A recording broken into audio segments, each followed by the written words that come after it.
मैं अभिनय आप सबका अभिनय में इस पे स्वागत करता हूं। कैसे हैं दोस्तों? उम्मीद करता हूं कि अच्छे होंगे और हम इसी उत्साह उमंग के साथ आज की क्लास में पढ़ने वाले हैं, बहुत सारी चीजें सीखने वाले हैं। आज की क्लास का हमने स्टार्टिंग का टॉपिक भी ये रखा है कि हम ऐसी क्या कॉमन मिस्टेक्स हैं जो अपनी लाइफ में करते हैं, क्योंकि आपको पता है हम गणित को जिंदगी से जोड़ के पढ़ा रहे हैं। जैसे आज का हमारा टॉपिक है हाईएस्ट कॉमन फैक्टर, यानी कॉमन वर्ड जैसे आया तो मेरे दिमाग में आया कि ऐसी क्या हाईएस्ट कॉमन मिस्टेक्स हैं जो हम सब अपनी लाइफ में करते हैं। क्योंकि अगर हम मिस्टेक से सीखना चाहेंगे तो अभी जमाना बहुत तेजी से आगे बढ़ रहा है, डिजिटल जमाना आ गया है। आप अपनी मिस्टेक से बार बार नहीं सीख सकते, आपको दूसरे की मिस्टेक से भी सीखना पड़ेगा, क्योंकि अभी एक जीवन पर्याप्त नहीं बचा, बहुत छोटा जीवन है 60 से 70 साल का, वो पर्याप्त नहीं है सभी कि हम सब अनुभव करके देखें। हमें दूसरों के अनुभवों से भी सीखना पड़ेगा, दूसरों की गलतियों से भी सीखना पड़ेगा। आज जो बच्चे 2-3 साल से तैयारी कर रहे हैं लेकिन सफल नहीं हो पा रहे, आज बहुत सारे लोग 2-3 साल से किसी बिजनेस में कोशिश कर रहे हैं, तो उन सबको और जगह से भी सीखना पड़ेगा। पहले किताबें हुआ करती थी, आज यूट्यूब चैनल है, यूट्यूब पे बहुत सारा ज्ञान है, उस ज्ञान में से भी अच्छा ज्ञान निकालना ये बड़ी चीज है। जैसे कहा जाता था पहले जमाने में कि यार अर्जुन की जो आंख थी ना वो सिर्फ मछली को देखती थी, और ये सही बात है। आज जो लोग अपने गोल पे फोकस नहीं कर पा रहे, जिन्हें अपने गोल के अलावा सब कुछ दिखता है, जो मोबाइल का इस्तेमाल इस चीज में कम कि हमारी लाइफ में हमें आगे बढ़ना है, इस चीज में ज्यादा कि हमारा टाइम किस किस तरीके से वेस्ट हो सकता है उसमें कर रहे हैं, उनका सफल होना बहुत मुश्किल है। और आप सब जानते हैं कि सफल होने वाले लोगों की तादाद बहुत कम है। यानी आपको अपने अंदर कुछ ऐसी अच्छी आदतें डेवलप करनी पड़ेंगी, कुछ ऐसा अच्छा लेकर आना पड़ेगा जो औरों से अलग बनाता है आपको, क्योंकि हर एक आंसर इंसान जो सफल होता है वो औरों से अलग होता है, और ये चीज हमें अपने अंदर लेकर। विद्यार्थी क्या जीवन में गलती करते हैं, हम अपनी गलतियों से भी सीखना नहीं चाहते, हम औरों से भी नहीं सीखना चाहते। हम किस एटीट्यूड में है मैं ये जानना चाहता हूं। हम ऐसे लोगों से मिलना पसंद करते हैं, बातें करना पसंद करते हैं जिनका सिलेक्शन नहीं हुआ, 2-3 बार से लगातार पेपर दे रहा है। हमें लगता है कि हम इससे बात करेंगे तो हमारी ईगो सेटिस्फाई होगी। ऐसी ईगो को सेटिस्फाई करके क्या फायदा जो हमें हमारी मंजिल तक नहीं ले जाती। क्या करेंगे ऐसी ईगो को सेटिस्फाई करके? हमें भले ही इस चीज में मशक्कत करनी पड़ेगी, हम एक ऐसे इंसान से सलाह लें जो वाकई में अपने जीवन में सफल हुआ है या जो और लोगों को भी सफल बना रहा है, तब तो फायदा है। लेकिन हमारी ईगो सेटिस्फाई हो जाए लेकिन हमें कुछ भी ऐसा सीखने को ना मिले जो हमारी लाइफ में आगे बढ़ने के लिए जरूरी है, तो फिर क्या फायदा ऐसी सीख का, ऐसी लर्निंग का। अगर मैं सिर्फ विद्यार्थियों की बात करूं तो हम में से बहुत सारे लोग बहुत सारी गलती लाइफ में करते हैं। हम बहुत सारी बुक्स इकट्ठी कर लेते हैं जिनका कोई रिलेवेंस नहीं है। हम लाइफ में रिलेवेंस का मतलब भूल गए। आज आप देखते होंगे बहुत सारे लोग, बड़े बड़े लोग आपको मिलते हैं, पूछते हैं रिलेवेंस क्या है। हम रिलेवेंस का मतलब भूल गए। हमारी ना लाइफ का रिलेवेंस रहा है, ना हमारी डेली लाइफ का रिलेवेंस रहा है, या ना हम जो कर रहे हैं उसका कोई रिलेवेंस है, ना हम जो करना चाहते हैं उसका कोई रिलेवेंस है। तो होगा क्या लाइफ में?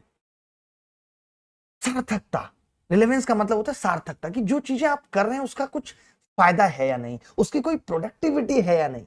या आज आपने सुबह से जो काम किया उसकी सच में कोई प्रोडक्टिविटी है, या आपने वो समय खराब कर दिया। क्योंकि हर एक सेकंड, हर एक घंटा, हर एक मिनट जीवन में कीमती है। जिस इंसान ने जीवन में समय का मूल्य नहीं जाना, आज हम हर चीज का हिसाब किताब रखते हैं पैसे का, ना तो हम अपने टाइम का हिसाब रखते हैं, ना हम जो खा रहे हैं उसकी कैलोरी का हिसाब रखते हैं। आज आप देख रहे हैं बहुत से लोग चौड़े ही होते चले जा रहे हैं, कोई हिसाब ही नहीं है उनके चौड़े होने का। उन्हें ये पता ही नहीं है कि वो क्या खाते हैं। पैसे का वो 1-1 रुपए का हिसाब रखेंगे, लेकिन शरीर की अगर बात, अरे आप अपने ऊपर क्यों ले रहे हो? लेकिन अगर शरीर की हम बात करें कि हमने कितना काम का खाया, कितना नहीं खाया, इससे कितने नुकसान है, हम पूरे दिन छोले भटूरे खा रहे हैं, हमारी फिजिकल हेल्थ ठीक नहीं रहेगी, तो हमारी मेंटल हेल्थ कैसे ठीक रह पाएगी? विचार कैसे आएंगे? सारा गेम विचारों का है, सारा गेम थॉट्स का है, सारा गेम अच्छे थॉट्स का है, सारा गेम अच्छी प्लानिंग का है, सारा गेम अच्छी स्ट्रेटेजी का है। वो कैसे बना पाएंगे अगर दिमाग ठीक तरीके से काम नहीं करेगा? कब तक दूसरों का टाइम टेबल, दूसरों की स्ट्रेटेजी कॉपी करके आपको लगता है कि आप सफलता तक पहुंच जाएंगे, तो आप बहुत बड़े भ्रम में। ऐसा नहीं हो सकता। हमें सब कुछ अपना क्रिएट करना पड़ेगा, हमें लोगों से सीखना है। अप्लाई कैसे होगा, मेरी लाइफ में इसका कितना यूज है, वो मैं खुद डिसाइड करूंगा। जो आप नहीं समझ रहे, टोटली टीचर्स पे डिपेंड हो गए कि यार अब मैं जीएस भी टीचर से पढ़ूंगा, इंग्लिश की वोकैब भी टीचर से पढ़ूंगा। सबसे बड़ी आज असफलता की जो वजह है वो ये है, टोटली डिपेंड अपॉन मेंटर्स। लोग रास्ता दिखा सकते हैं, कोई साथ नहीं जाएगा। ये ध्यान रखना। जीवन में आप जीवन के किसी भी मोड़ पे लोगों से पूछेंगे कि मुझे आगरा पहुंचना है, तो लोग बता देंगे आगे चल के राइट ले लेना। हो सकता है फिर आपको पता पूछना पड़ेगा दोबारा फिर किसी से कि अब कहां जाना है, तो लोग थोड़ी थोड़ी दूर आपको रास्ता दिखा देंगे। लोगों से रास्ता पूछना है, सीखना है कि काम कैसे करना है, लेकिन करना खुद ही पड़ेगा, मंजिल तक खुद ही पहुंचना पड़ेगा। बहुत सारे ऑब्स्टेकल्स रास्ते में आएंगे, बहुत सारी बाधाएं आएंगी, उन सबको पार होके पहुंचना है।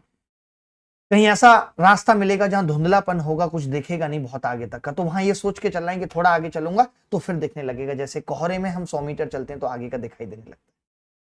वहां में अपना एक बेंच मार्क सेट करना पड़ेगा कि मैं इस सफेद रेखा के इधर इधर इधर करके चलूंगा तो शायद सेफ तरीके से पहुंच जाऊंगा। ये चीजें सीखनी पड़ेंगी लाइफ में। हम क्या सोचते हैं, हम कोई नए क्वेश्चंस नहीं ट्राई करना चाहते, हम वही पुराने क्वेश्चंस, वही पुरानी किताबें, हमें लगता है कि बार बार इसे कर लो, सरल चीजें ढूंढते हैं। जैसे किसी का गणित अच्छा है तो वो बार बार गणित करना पसंद करता है, किसी को जीएस में इंटरेस्ट आता है, जीएस इंटरेस्टिंग है भी। जब कोई टीचर कहानी सुनाता है अकबर की नानी के बेटे का मामा के फूफे से मेरी भी रिश्ता होने की उम्मीद है, तो हमें उन कहानियों में मजा आने लगता है और हम मजे वाली चीजें ही पढ़ते हैं।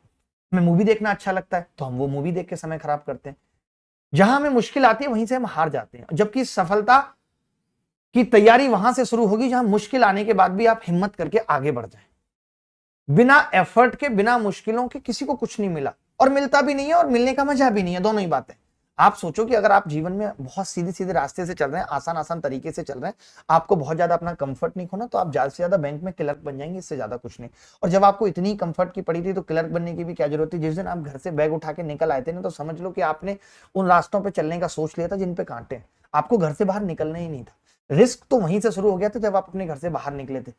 आराम से घर पे खाट पे लेटे हुए थे, कोई रिस्क नहीं था, कोई कुछ नहीं था। मम्मी सुबह खाना सरका देती थी, आप पेट के अंदर टटोल लेते थे उसको। लेकिन जब आप अपने घर से बैग उठा के बाहर निकले थे तो समझ लो आपने रिस्क ले लिया था।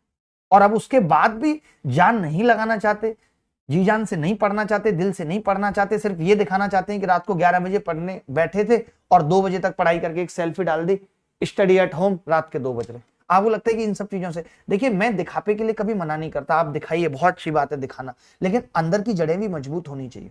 भगवान राम ने भी कहा था 3 तरीके के लोग होते हैं, एक जो दिखाते हैं सिर्फ, अंदर कुछ भी नहीं है, एक अंदर बहुत कुछ है दिखाते नहीं है, तीसरे वो जो दिखाते भी और अंदर भी बहुत कुछ है। तो तीसरे टाइप के आदमी बनिए कि आपको दिखाने का भी शौक है तो भी चलेगा, क्योंकि हाइपोक्रेसी क्रिएट करके या फिर शो ऑफ या हाइप क्रिएट करके आपको बाहरी आवरण से तो खुशी मिल सकती है, लेकिन आपकी अंतरात्मा हमेशा दुखी रहेगी। आप सफल हो ही नहीं पाएंगे। आप लोगों को बताते रहेंगे मेरे 160 मॉक में नंबर आ रहे हैं, लेकिन आ नहीं रहे। सच्चाई आपको पता है 90 ही आ रहे हैं, लेकिन आप जोड़ना ही नहीं चाहते, आप उस सच से गुजरना ही नहीं चाहते जो आपकी लाइफ के लिए जरूरी है। तो कैसे काम चलेगा बताओ। जो चीजें आपको आसान लगती है उनको बच के, जो मुश्किल लगती है उनमें कोशिश करो, उनमें एफर्ट डालो कि वो मैं कैसे सीखूं। ये उन लोगों के लिए बता रहा हूं जिनके मार्क्स मॉक के अंदर 110 120 पे स्टक हो गए, आगे बढ़ ही नहीं रहे, क्रिटिकल पॉइंट आ गया लाइफ में। इसका मतलब है कि अब सच में बदलाव की जरूरत है। अब सच में ये देखने की जरूरत है कि कहां पे मैं फंस रहा हूं, कहां पे कमियां कर रहा हूं, कहां पे गलतियां कर रहा हूं, उन्हें कैसे सुधार सकता हूं। जब तक ये नहीं करेंगे तब तक कुछ नहीं हो सकता। ये पता नहीं है पेपर को कैसे अटेम्प्ट करना है, जब पेपर दे के आ जाते हैं, 1 साल दे लेते हैं एग्जाम, तब कहते हैं ओ मेरा तो 1 साल वेस्ट हो गया। क्यों वेस्ट करना चाहते हैं? जो आप पेपर देके सीखना चाहते हैं वो मॉक देके सीख लीजिए। हमारे टाइम पे मॉक उतने मायने नहीं रखते थे, क्योंकि उस टाइम कट ऑफ इतनी हाई नहीं जाती थी। आज सिलेक्शन के लिए हाई नंबर ऑफ मार्क्स चाहिए, बहुत हाई लेवल ऑफ परसेंटेज चाहिए एग्जाम के अंदर। तो अब आप कोई भी मिस्टेक नहीं कर सकते, आप सिलेबस का कोई पार्ट छोड़ के नहीं जा सकते, और आपके पास वही 24 घंटे हैं, उसमें आपको मैनेज करना है कि कैसे मैक्सिमम टाइम। मैंने गणित और इंग्लिश को दे दिया, अब कम से कम मैं जीएस के लिए खुद के नोट से पढूं, मैं क्लासेस में ज्यादा समय नहीं लगा सकता। ये सब चीजें सोचनी पड़ेंगी अगर सच में सफल होना चाहते हैं। आप देख लो, आप रैंक 1 का इंटरव्यू देख लो, 2 का 3 का देख लो, किसी ने नहीं बताया होगा कि हाँ मैंने जीएस की क्लास की थी, किसी ने नहीं बताया होगा कि मैंने इंग्लिश की वोकेबलरी की क्लास की थी। कुछ चीजें टीचर से गाइडेंस ले लो, टीचर मेंटर हो सकता है, उसे पूछो कि सर मैं कैसे जीएस पढूं, मुझे मैक्सिमम मार्क्स लेके आने, मुझे पूरे में पूरे नहीं चाहिए, मुझे 35 से 40 मार्क्स चाहिए, उतना मेरे लिए काफी है, बाकी सब्जेक्ट्स में मैं अच्छा कर लेता हूँ। क्योंकि वहां गारंटी नहीं है कि आपने 8-9 महीने की 5-5 7-7 घंटे की तैयारी लगा भी दी, उसके बावजूद आप 50 लिए, इस बात की गारंटी नहीं है। वो 30-35 का टारगेट रखिए, थोड़ा बहुत आगे पीछे हो जाएगा, सरल पेपर आ गया और 5 नंबर आ जाएंगे, नहीं तो नहीं आएंगे। अगली बात यह क्या क्या करना है, क्या क्या नहीं करना है। तो रिलेवेंट और इररिलेवेंट चीजें में डिफरेंस पता होना चाहिए। कौन सी चीज हमारे लिए रिलेवेंट है, ये किताब मेरे काम की नहीं है, ये पीडीएफ मेरे काम की नहीं है, ये चैनल मेरे काम का नहीं है, तो उनको हटा दीजिए। पेपर में तो बहुत कम वक्त बचा है, अगर अभी भी इस तरीके के डिसीजन नहीं लेंगे तो कैसे आगे बढ़ेंगे बताइए। तो नए क्वेश्चंस लगाइए, मॉक टेस्ट लगाइए, खुद का इवेल्युएशन करिए कि कहाँ पे गलती कर रहे हैं। ये सारी चीजों से सीखने की जरूरत है।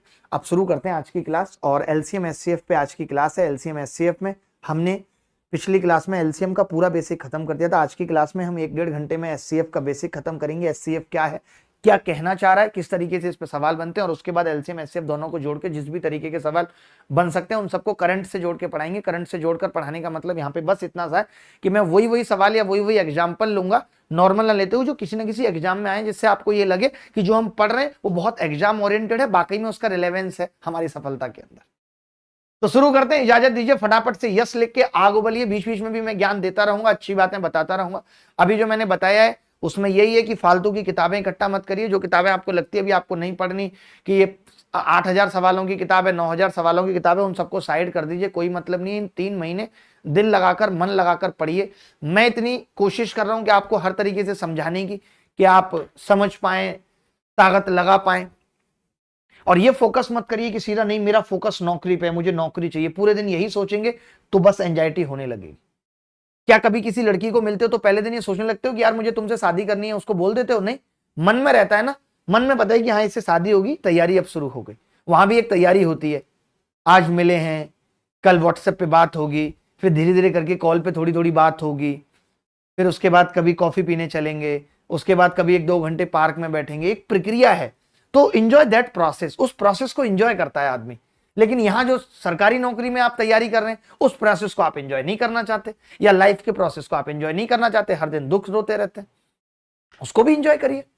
क्योंकि इंजॉय सिर्फ प्रोसेस होता है, उसके बाद तो जिंदगी में टेंशन ही है जब शादी हो जाएगी। तो समझ रहे हैं ना मेरी बात को?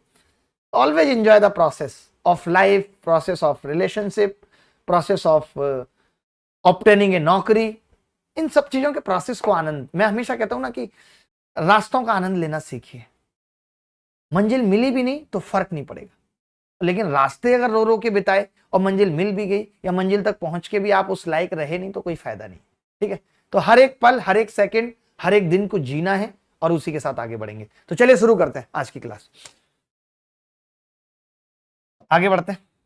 तो हमने कहा यहाँ पे बहुत अच्छी सी बात हमने बताई, वीडियो को अब आपको थोड़ा सा सपोर्ट करना पड़ेगा, थोड़ा सा ज्यादा लोगों तक पहुंचानी पड़ेगी, क्योंकि आप सबको भी पता है कि चैनल पे पिछले वीडियो पे स्ट्राइक आ गया था और उससे पहले भी 2 स्ट्राइक आ चुकी थी। तो अभी चैनल थोड़ा सा स्लो हो जाएगा, उसके लिए मैं समझता हूँ कि आपका सपोर्ट पूरा रहेगा। लोगों तक वीडियो को कैसे पहुंचाना है, क्योंकि कई बार यूट्यूब मदद करता है और कई बार जब ऐसे केसेस हो जाते हैं तो नहीं करता।